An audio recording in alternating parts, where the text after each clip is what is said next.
Buonasera e ben ritrovati con il TG Flash di New Sicilia, di eseguiti i titoli più importanti del pomeriggio. In apertura allo sciame sismico che da stamani all'alba ha interessato la provincia di Catania. A tremare in particolar modo le zone di Mascalucia e Tremestiere Etneo, dove sarebbe anche stata evacuata una scuola.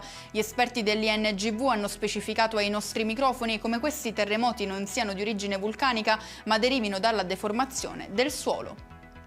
Un potenziamento concreto per la salvaguardia del patrimonio boschivo siciliano e un sostegno diretto ai lavoratori del settore. È quanto annuncia il presidente della regione Schifani, anticipando una delle misure centrali della prossima legge finanziaria, attualmente all'esame dell'ARS.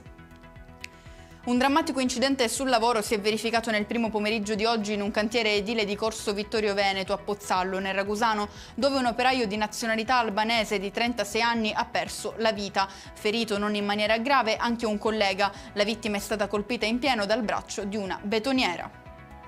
È Salvo Campisi l'uomo morto ieri pomeriggio sull'autostrada A18 dopo essere stato investito dal conducente di un'automobile, un anziano di 91 anni.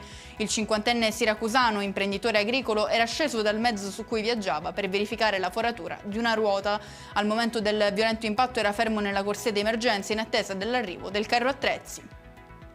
In chiusura il meteo con l'arrivo di una nuova ondata di maltempo che porterà da domani piogge e venti in progressivo rinforzo. La Protezione Civile regionale ha diramato un'allerta gialla per diverse province, anche le temperature saranno in calo. E con questo è tutto, prossimo appuntamento domani alle 13:30, grazie per averci seguito, buon proseguimento di serata.